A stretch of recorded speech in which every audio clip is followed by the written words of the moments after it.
Ross Merriam over on the left-hand side, playing Temur Reclamation. Meanwhile, Chris Kronenberger sitting there with Merfolk. Talk to me a little bit about this Merfolk deck. Jerry, how do you see it being positioned in the present format? So Merfolk is not very similar to its modern or legacy counterparts, where there's not a whole lot of disruption available in standard. So this is basically just a pile of creatures, some deep root waters, which are effectively more creatures, and incubation incongruity to help find specific ones, along with a way to interact with your opponent. But it's basically doing kind of like the Azorius aggro sort of thing, where you go wide, pump your creatures, and in this case, draw some cards with Kumina. Both players content to keep 7 here. We saw them both lead on tapped breeding pools. Chris Kronenberger going to make the first play of the match with a Silvergill Adept. Going to go ahead and draw a card off that 2-1. We know that's a legacy-powered creature. Now it gets to do its thing in standard. Meanwhile, Merriam's going to go ahead and answer with a Grilled Spiral, looking to accelerate mana a little bit. See it putting a Sulfur Falls into play. Aside from the lack of a 1-drop on Kronenberger's side, this is basically the optimal start for both players. You don't see any mana issues. They're both playing 2 drops that get some additional cards, some velocity going on. And Kronenberger able to follow up with the Lord here. That's going to go ahead and pump the Silvergill Adept, but Merriam does have the Shivan Fire to answer. What is it, Merfolk Mistbinder? Is that the name of the new Lord? Yeah, that's correct. And it's interesting to see Ross tag the Lord instead of the creature that's already attacking him, which likely means that his hand is pretty removal light. Yeah, absolutely. Not needing to protect the life total immediately. Turn passes back to Merriam here. Going to go ahead and play a tapped land, and the follow-up, Search for Azcanta. Key engine piece for these reclamation decks. Yeah, oftentimes search can be a little bit slow, especially if Ross's hand is removal light. But Kronenberger is now stumbling on mana a little bit, so Ross is probably going to have enough time to actually transform this search and do his thing. The Merfolk deck absolutely is capable of flying out of the gate, but it also plays a lower, resource-intensive game where it's content just sitting around for a bunch of turns and drawing some cards with things like Silvergill Adept, Kumina, and Kronenberger having to play that style of game now. Against something like Reclamation, I'm not sure that's the game you want to be playing, but not a lot of choice here for Kronenberger. We do see Benefic Biomancer able to go ahead and loot a little bit with the help of Jadebearer. Yeah, combo deck coming out of Merfolk. And I agree with you completely. Merfolk does have a little bit of a longer game, but Temur Reclamation is one of the few decks in the format that actually just goes over the top of everyone, capable of generating a bunch of mana with Wilderness Reclamation, eventually ending things with a giant explosion. Yep. Niv Mizzet also going to be a problematic card for this Merfolk deck to deal with. Can come down, pick off a lot of the team. So there is a clock, I think, hovering over Chris Kronenberger's head. He's going to have to do that typical balancing act of getting exactly the right amount of pressure on the battlefield without exposing himself too much to sweepers. We know now, looking at Ross Merriam's deck, there are 2 copies of Fiery Cannonade in the main deck, certainly an effective sweeper against the Merfolk tribe, if they are unable to get pumped. Yeah, and Merfolk's capable of doing that a little bit. I mean, Kumina's already got a lot of toughness, and things like Jadebearer can get in the mix and everything, so Merfolk can certainly generate boards that are not as vulnerable to Fiery Cannonade, and the white aggressive decks can kind of do a similar thing with Venerated Loxodon and Formation and everything, but the Merfolk deck has a little bit easier time doing that. Ross doing some cantrippy type stuff here with an Opt as well as a Growth Spiral, just continuing to generate mana under no immediate threat of death. He's got a few turns to work with, and he's doing a good job. Search for Azcanta is going to transform next turn, and then it's basically about hoping that he has a giant payoff card. Kronenberger was able to find another Lord, but unfortunately Sinister Sabotage from Ross Merriam, meaning this attack not going to be quite as effective. Here you see another Jadebearer going to put another counter on the Benefic Biomancer and get another loot. That activation feels so good when you get it. Yeah, Azorius aggro would absolutely love that sort of interaction, just to be able to filter through your draws, find things that matter, be able to pressure your opponent, and that is definitely one of the biggest upsides to this Merfolk deck is between Silvergill Adept, Benthic Biomancer, and Kumina, you have that card selection. You can find the things that are important and really matter. Right, and Merriam now with the Crucial Engine online, you see a flipped Azcanta, the Sunken Ruin. That's going to allow Merriam to find a lot of answers, especially if he's able to find the namesake card in the deck, Wilderness Reclamation. It's still tough. He's on a 2-turn clock, so he's got to do something this turn, and I don't think he has a whole lot of time to actually sit back and activate the Azcanta. He does have an Expansion Explosion in his hand, so that can take out the Benthic Biomancer, draw a few cards maybe. Well, here's a lot of mana being tapped from Ross Merriam. And the play looks like it is going to be an explosion. 4-3, going to go ahead and blow up that Benthic Biomancer, draw 3 cards for Merriam. We have an update from one of our back tables. You see James Wheeler now up a game against Jim Davis in the Burn versus Tron matchup, a nightmare matchup for Tron. Yeah, no surprises there. As soon as the black left the Tron deck, they really started to struggle against these Burn decks, and it's now gotten to the point of nightmare, I think. Even then, it was still... It was very difficult to win on the Tron side, for sure.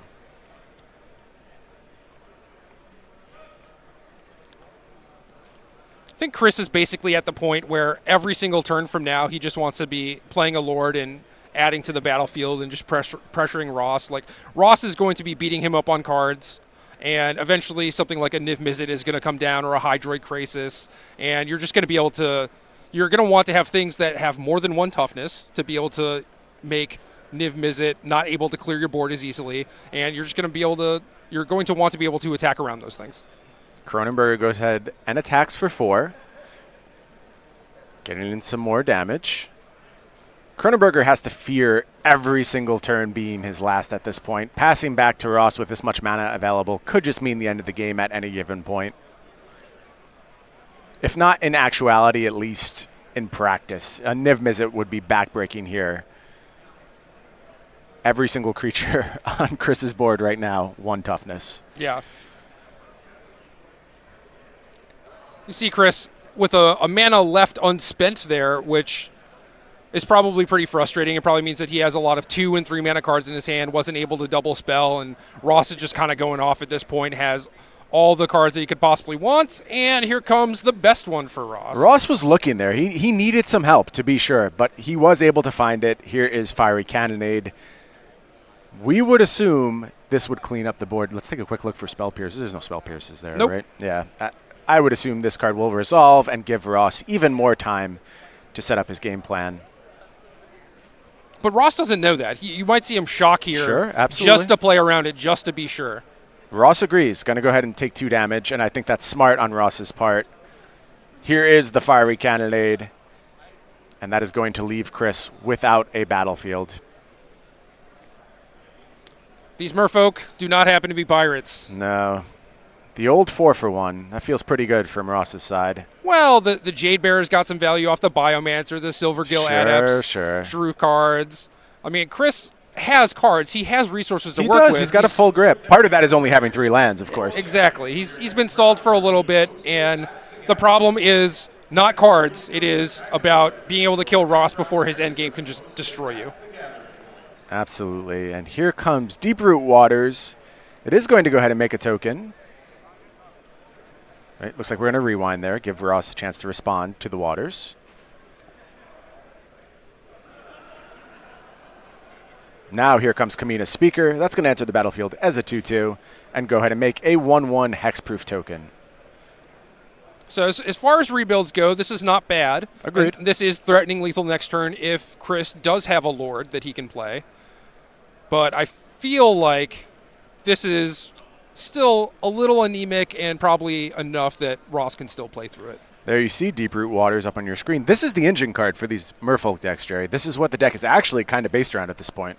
Yeah, it's weird. It doesn't look like much because it's a 3-mana enchantment that doesn't affect the battlefield on the turn you play it necessarily. And it's also present in this beatdown deck that you would expect by the time that you want to play this thing that you would have already played out your cheap creatures. So people initially looked at this card, didn't think much of it, but it is now the engine. I think Benthic Biomancer went a long way towards actually making this deck viable. Gave you another good 1-drop, an engine card with Jade Bearer, and another cheap thing to go along with your Deeproot Waters. Totally agree. It's been very impressive in all the games I've played with Merfolk, and I have played a few. I think the deck is very close to being there, if not yet a top-tier performer. Ross going to go ahead and activate that Azcanta the Sunken Ruin. I believe we found a Wilderness Reclamation. Let's see if that's what Ross can afford to take here. He says yes. That's going to be the grab. I would assume that will quickly enter the battlefield here. There it is. Let's see what Ross can muster on his end step now. I think his hand's a little action light. I think 2 Chemist's Insights and some lands. Sinister Sabotage. So Thank Ross is actually fine. He gets to Chemist's Insight and activate Azcanta and have Sinister Sabotage open for any Lord that Kronenberg would play. So I believe at the very least Ross is going to be able to live through this turn. Mm-hmm. I have to say, if you were to give me a choice between these Temur Reclamation decks that don't use Nexus of Fate and the Simic Nexus builds, which do rely on Nexus of Fate, I'm still leaning towards Simic right now. I love their propensity because in this spot, the Simic decks almost certainly end the game on the spot. And now Ross has basically ended the game, but there's still a little bit of fear, right? Like, what if something just goes wrong here? What if Chris has the perfect outs? Always have to worry about that kind of situation.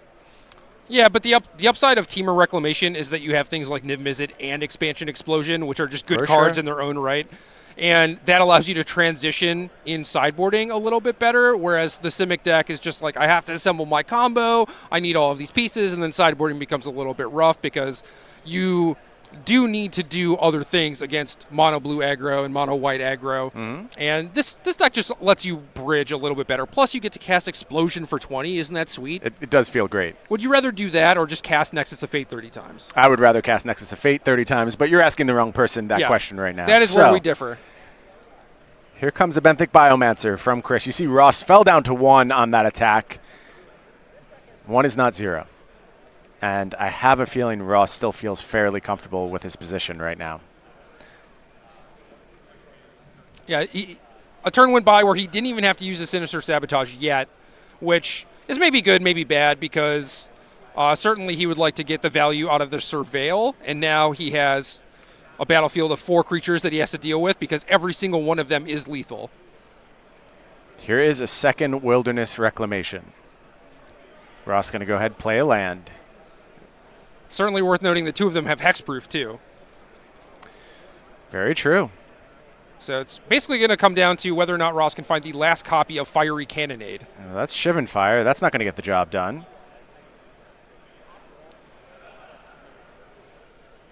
I guess if he found an Explosion, he could also kill Chris. Yes. On that activation, that would have been lethal, right? Let's do a quick land count. 11 total lands, 2 Reclamation triggers, 3 floating. Yep, would have been good, but didn't find it. Sinister Sabotage, and Ross has a bit of a worried look on his face right now. He's going to get to go 8 cards deep, at least. Can go even greater than that with Flashback Chemist's Insight. So Ross is going to see a huge percentage of his deck on this turn trying to find that Cannonade. But still a stressful moment. Stressful?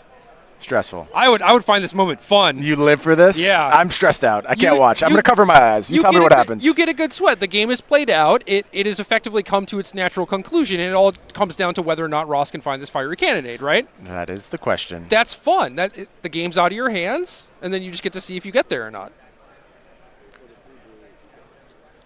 Ross did not get there on the first Azcanta activation. It's just going to reveal Sinister Sabotage. What's he going to do with mana now? It's got to be some flurry of Chemist's Insights as we try and rip to the bottom of the deck. And he still has 1 Wilderness Reclamation trigger on the stack. Correct. So there's going to be another search for Azcanta.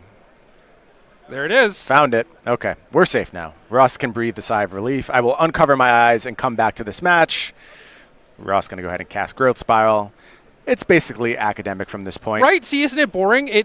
We had this nice sweat, this nice moment, and we didn't even have to go through the last Wilderness Reclamation, all the Chemist's Insights, all the search for Azcantas. It didn't come down to the last second. You are correct.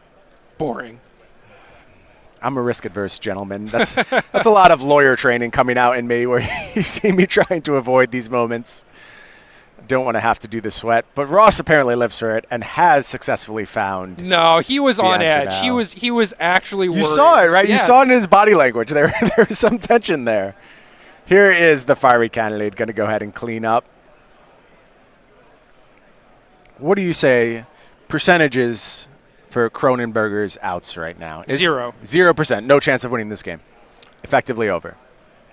I think Ross has had a few too many turns of setup where he's gotten to develop everything, and I believe he was a favorite, and Chris navigated in such a way where there was a lot of stuff that Ross had to deal with. He had to find the last copy of Fiery Cannonade. He was able to do it. Mm-hmm. But yeah, There were a couple worrisome moments for sure, but at this point, since Ross was able to clear the board again, the game is effectively over. Right. And we know Ross will head into next turn with Niv Mizzet in hand, ready to hit the battlefield. I believe we held on to a Niv Mizzet here. Possibly not. What's more likely is we just see the game end with a huge explosion here. Yeah, again, Ross has to find that, but he also just has several counter spells. But I guess the Deeper Waters is still making things difficult because he's out of fiery cannonades. Right. So he does need to find something to end the game. Yeah, I think he needs to win this turn, but should be able to do so with little doubt. He's going to have upwards of 40 mana in his next end step. And still has all these insights and stuff. I think at this point you're just like, yeah, everything should resolve unless you specifically want to use one of those cards to surveil. Right. And that's what Ross is going to consider now that Kronenberger has used mana, all the mana for the turn, can consider using a Sinister Sabotage just to get a card deeper. But you might need that mana for Explosion on the next turn. Ross is going to go ahead and let that Kamina resolve. Kronenberger going to go ahead, pass back the turn. Ross going to flash back Chemist's Insight. Still looking for the kill card. There's an explosion. That's going to do it. It's not even fun. It's it's not the first card off the deck, but it's the second one. You were looking for another sweat there. I mean, there's no real sweat there. It's. And now we see Ross speed up. He knows nothing else matters. Right. The game is effectively over. Ross looking for some more mana, being greedy about it.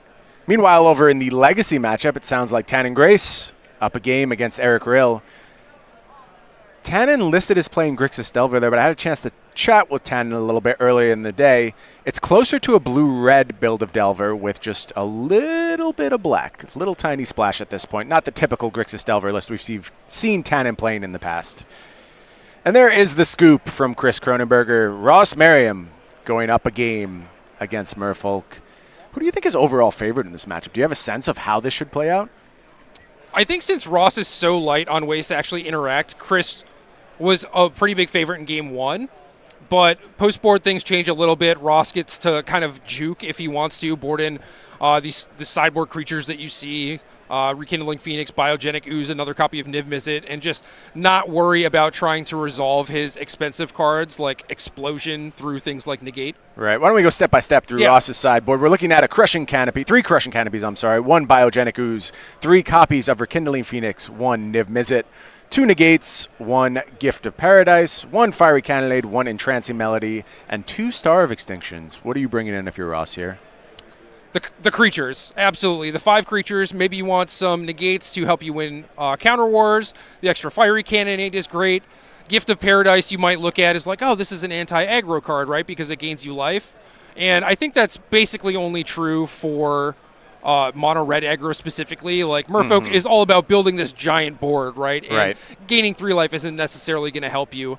But I could see the Entrancing Melody, even though it's going to be awkward because the Merfolk's creatures are going to be much better on their side than on your side. So it might not be worth the mana investment. There's not a great creature for you to actually target with that. Very true. Let's pop over to Kronenberger's side. It looks like we're looking at 2 Shaper Sanctuaries, 2 Disdainful Strokes, 4 Negates, 1 Merfolk Trickster, 4 Kroll Harpooners, and 2 Sleep. I think we're loading up on counter magic here, right, Jerry?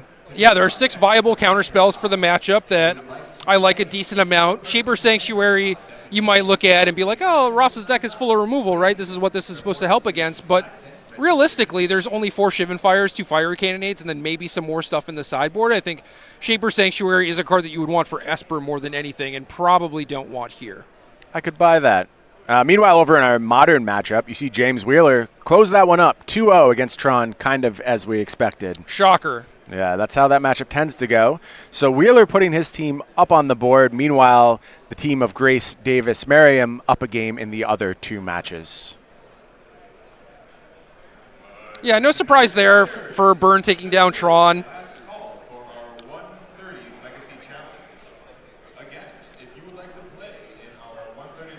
So, Jerry, I have to tell you, I'm excited about any Magic set that's going to be released. Literally all of them. I'm over the moon. I want to talk about them. I want to know everything about it. Conspiracy? Jerry, I'm excited for most Magic sets that are coming out. Noted. The vast majority of them. But one that I am absolutely over the moon, super excited about, War of the Spark. As we know, absolutely loaded to the gills with Planeswalkers. What's the number of Planeswalkers we're getting in this set? 36. Can't wait to see how they're going to make that one work. It's going to be weird. It's going to be real weird. I'm scared. I have trepidation, but I have faith that it's going to be an awesome set. I have faith, too. I think R&D historically has done a very good job. The play designers have done an excellent job also. And, I mean, developing 36 Planeswalkers for constructed play is going to be tough, but I think it's also going to be cool, too. You're probably going to have a lot of sweet stuff to potentially build around. Right. You know those designers love the challenge of making it work, and they didn't throw them in there willy-nilly. I'm sure they're carefully tested. So if you're as excited as I am, make sure you head over to StarCityGames.com and get your pre-orders in today for War of the Spark. This seems like a set that I want to load up on. I'm sure you do as well. Yeah, I mean, Standard has been great thus far. Agreed. But basically anything that can shake it up after the 3 months of jamming Sultai against mono blue, mono white against mono red. You know, I need more of it. I need something different to play on Arena. I'm with you. And as much as I've lauded recent Standards for being less Planeswalker focused, I think that that's an idea shared by design right now. I think they've purposely stepped away from the power level of Planeswalkers, and I think they are using this as an opportunity to kind of reintroduce what the Planeswalker card type is capable of and what it does. And the fact that we know there are going to be so many of them, they can't just be the standard Planeswalkers that we've seen in the past. They have to be doing something different. Right. I would fully expect there to be some different crazy designs that we haven't thought of. You know, like is there going to be a 1-mana Planeswalker? Who knows? I hope it's really bad if that's the case. But, you know, that's the sort of thing where it's like, well, you have 36 of them in this one set. You have to differentiate them from each other. Oh, yeah, absolutely. And I know a lot of people, probably including yourself, because you love this card, are getting ready to dust off those Mox Ambers, hoping maybe there's some Planeswalkers you could fire up with them. I am eagerly awaiting preview season. Oh, same. Can't wait to see the first look at these Planeswalkers. And let's not forget the other potentially sweet cards in the set. Like, all anyone is talking about is Planeswalkers. It's going to dump 180 other new cards into the format as well, so sure to shake things up. Looking at the deck list here, actually no black in... Oh, okay, yeah, Eric Rill is it. What is Tannen's black card? So I'm curious. I believe they're just in the sideboard, is what he told me when we spoke earlier. Some Bitter Blossoms. Okay. I approve of that. Bitter Blossom really well positioned in Legacy right now, as well as Modern, actually, for what it's worth. Yeah, and only a single Underground Sea, too. It's great. Yeah, very conservative splash. Why don't we go ahead and take a look at Ross Merriam's player slide here on the SCG Tour. There you see Ross, 30 years old, a young buck compared to old fellows like us. 19 opens played with 5 open top 8s and a win in the last year of the SCG Tour. All-time, 25 open top 8s, 5 wins, and 2 invitational top 8s.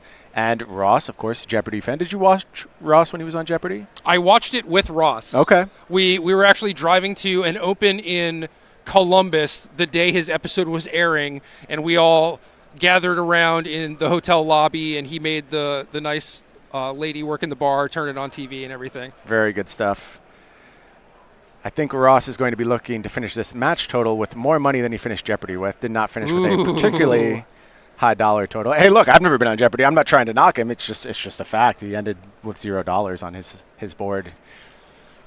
Brutal. Still an impressive feat to even get there, Ross. I promise I'm not throwing shade your way.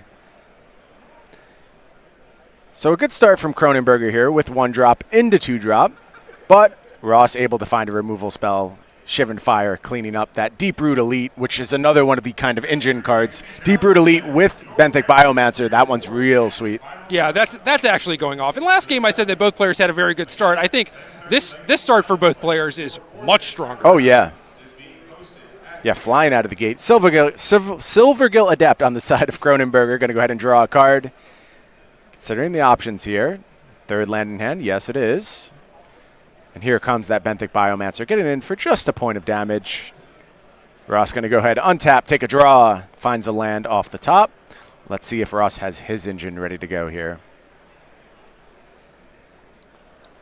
Yeah, I think if Ross was able to do something like turn 3 Wilderness Reclamation, end step on tap, cast Chemist's Insight, then it's sort of off to the races. Mm-hmm. But this looks like one of those games that's maybe going to be a little bit slower, and certainly post-board the Teamer deck is able to become a little bit more controlling, play sort of a slower game, probably going to trim on some of the top-end stuff like the expansion explosions, and just focus more on slowing Chris down and playing a little bit of a slower game. Yeah, I would argue Merfolk does very much the same thing, despite this explosive start, but certainly their deck slows down when you add a bunch of counter magic into the mix.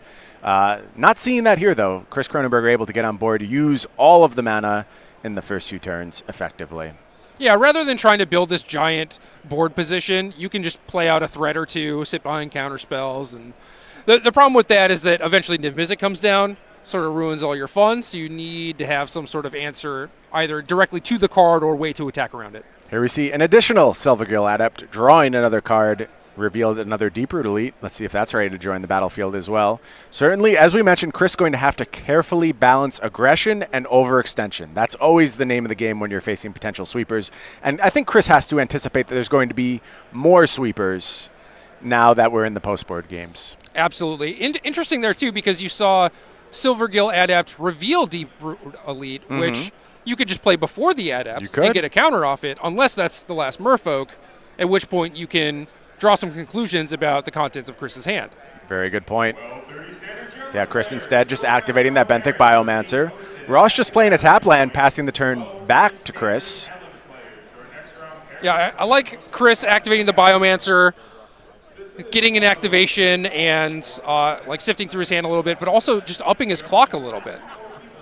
Possibly saving the Deeproot Elite for after a sweeper, too. Here is an incubation. Looking at the top 5 cards of the library, going to go ahead and reveal Kamina and add that to Chris's hand. We've got a Lord now. Let's see if Chris wants to just go ahead and deploy. Wants to hold some mana open. We're getting to the point where having Negate available could be very impactful. Chris going to go ahead and play another land. Thinking about attacks now.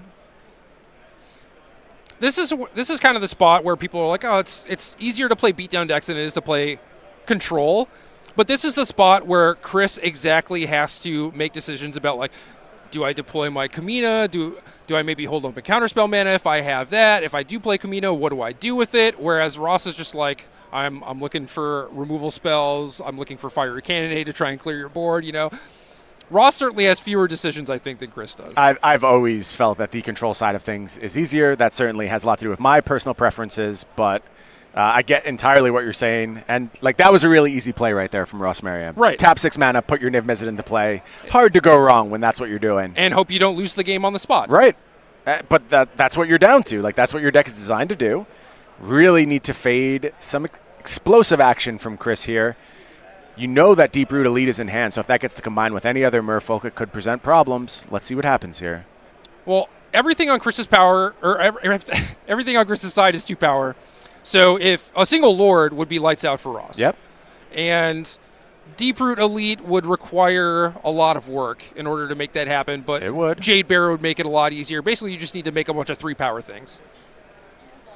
Yeah, I think there's no easy solution on Chris's side because the Lord would have been windmill slammed here. Instead, Chris having a bit of a think, figuring out if there is a way to leverage that Deeproot Elite to lethal on this turn, or if he's going to have to play a little longer. And I don't think if he has to let Ross untap here, it's necessarily game over, because Kamina is going to be able to do some very powerful things.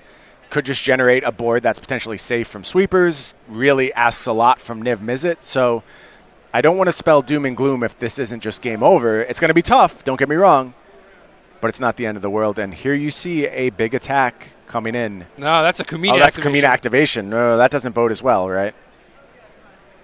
It depends. I mean, Chris doesn't need to suicide one of his creatures into the Niv Mizzet, and he's just decided that he's going to try and build a big battlefield presence this turn, which I think might be correct given that Ross just literally didn't play a card last turn. Like, he did not play a spell.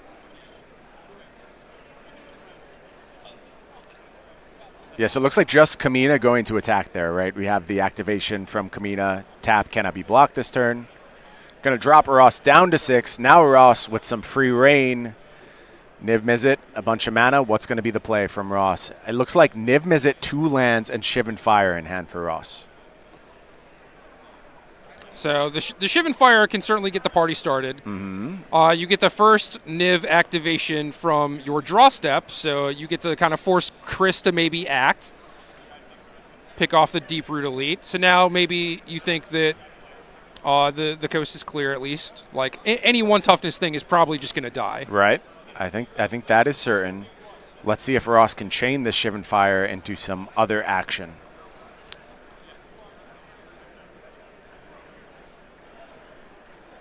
This is another tense spot for Ross. This is exactly like in the first game where there's a bit of a sweat here.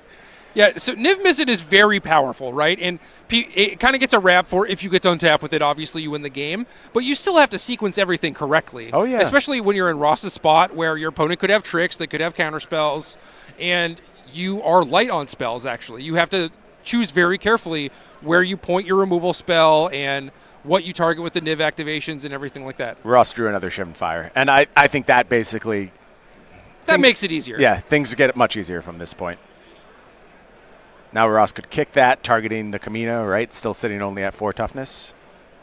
Or you could just get greedy, just let the Kamina live, or Shivan Fire their Kamina, trigger Niv Mizzet onto Kamina, hope to draw another spell, you know.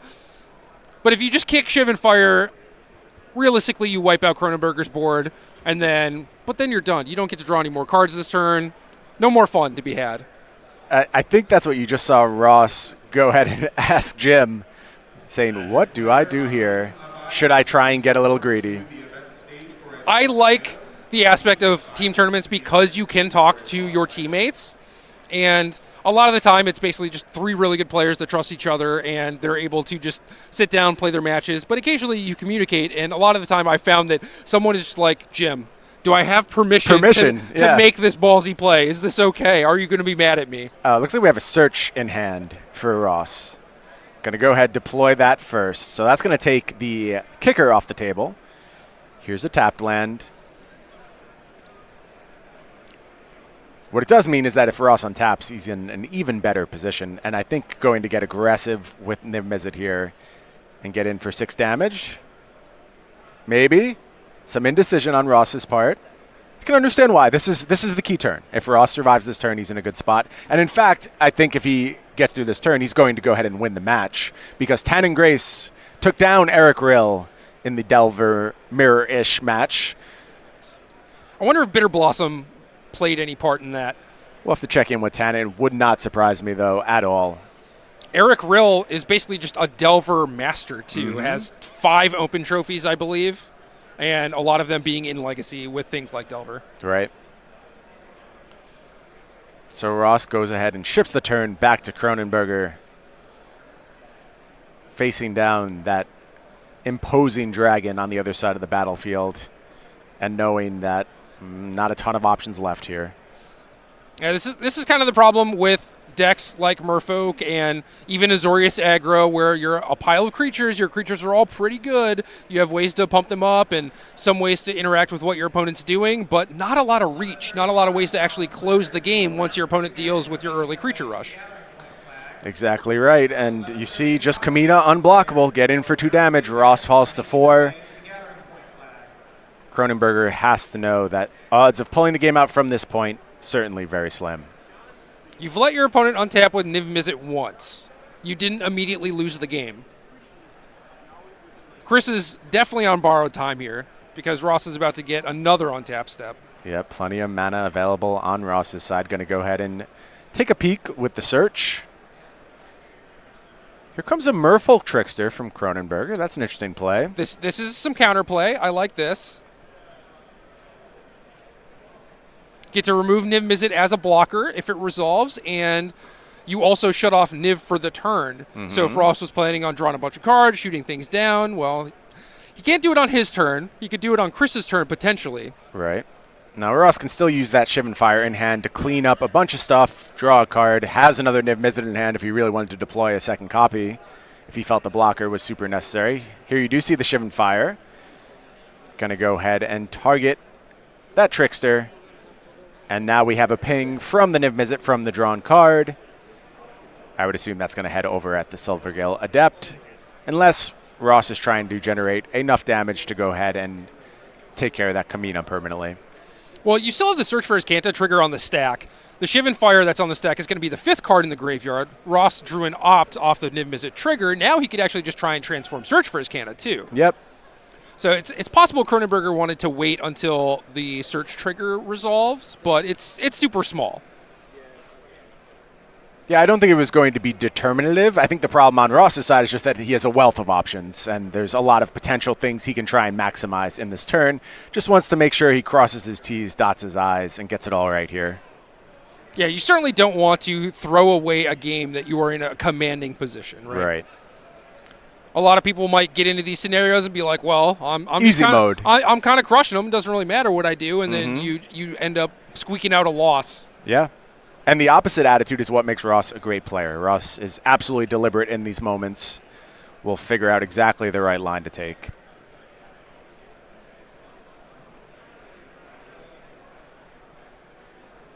It's interesting that at a time where the deck that Ross pioneered is at its apex and dominating the modern format, Ross is here in the standard seat today. It's all right. I mean, he gets to he gets to play Opt and Sulfur Fall or Steam Vents, I guess, in his deck still. Very so close. He's right at home, you know. But the conversation has been dominated by Is It Phoenix, and I feel like there are a lot of teams who moved their modern seat away from that deck actually to try and counter it or anticipate that people were going to play decks that countered it. So Jim playing Tron, not very much of a surprise there. He's known for playing that deck. He pilots it very well and actually ends up being very good against Is It Phoenix too. So right. If I was in Ross's spot, I'd be fine with that. So still, that Merfolk Trickster trigger has not resolved. Ross is doing with all of this with that on the stack. Going to go ahead and cast Explosion for 2. That is going to finish off the Kamina as well as bring some cards to Ross's hand. Oh, Explosion for 1, I'm sorry. Only 1. Still, enough to kill Kamina and bring a card to Ross's hand. And then, finally, Transform Search. Tap the Niv Mizzet.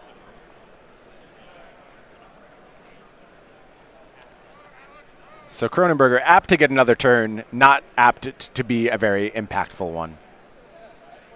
Yeah, there's just not a whole lot he can do facing down active Niv Mizzet. Like, Deep Root Waters is one of the strongest cards against Niv Mizzet for sure, but after this good start, he couldn't do anything else, couldn't capitalize. Yeah, and now finally, Search for Azcanta going to go ahead and put Chemist's Insight into the graveyard and transform. Here's the draw step. That's going to find Fiery Cannonade. Ross going to play a tap land, pass it back to Chris Kronenberger. Chris going to go ahead and take a draw dutifully. Here is another Kamina. Chris casting spells right now with the mannerisms of a wizard who has been bested. And I don't fault him at all. There's another expansion explosion for Ross. Ross going to go ahead and kick the Chemist's Insight. That's enough to get a handshake. Do you ever see a lethal Chemist's Insight before? I'm sure I have in my life, but that thought never really crossed my mind. Right. I was never just like, yes, this is